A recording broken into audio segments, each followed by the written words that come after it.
제가 나스닥에 대해서 이런 말씀을 참 많이 드렸던 것 같습니다. 상승 추세지만은 접근하지 않는다.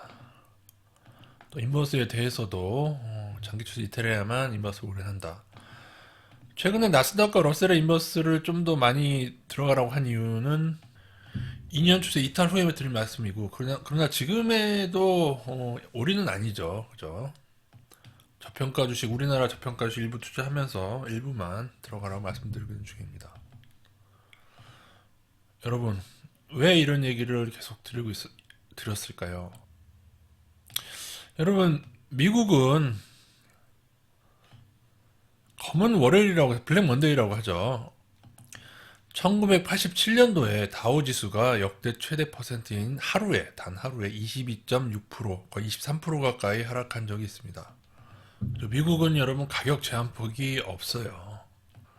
이게 무슨 장기 추세가 이탈하기 전에도 고점에서 어떤 일이 발생할지 사실은 아무도 알 수가 없고요.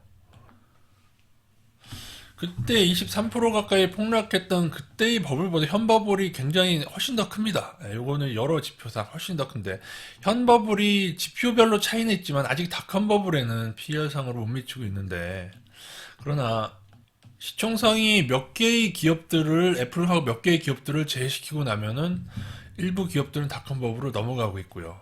그 기업마다 좀 다르죠. 테슬라 같은 경우는 넘어가고 있다고 봐야 되고요.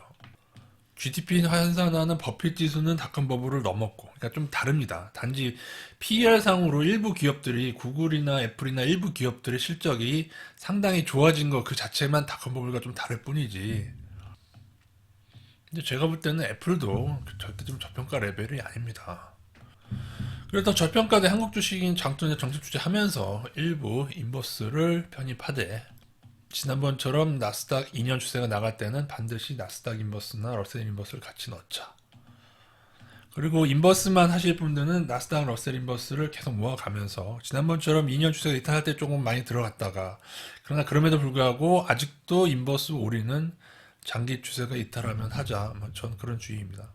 그리고 지금 증시 하락도 외국인의 선물 매도가 쌓이면서 나왔는데, 과연 근데 걔네들 어떻게 알았을까요? 이 외인 매도 쌓인 게 러시아 전쟁 징후 전부터 쌓였거든요. 한 1, 2주 전부터. 그러니까 미리 알았나, 월가는? 지난 40년 역사상 한국 주식에서 탈탈 털린 개미들, 미국 주식으로 성공한다고요? 이거는 수능으로 한국 대학도 못 간 사람이 미국 대학 진행해서 MBA 과정 밟겠다고 설레발 치는 것과 같습니다.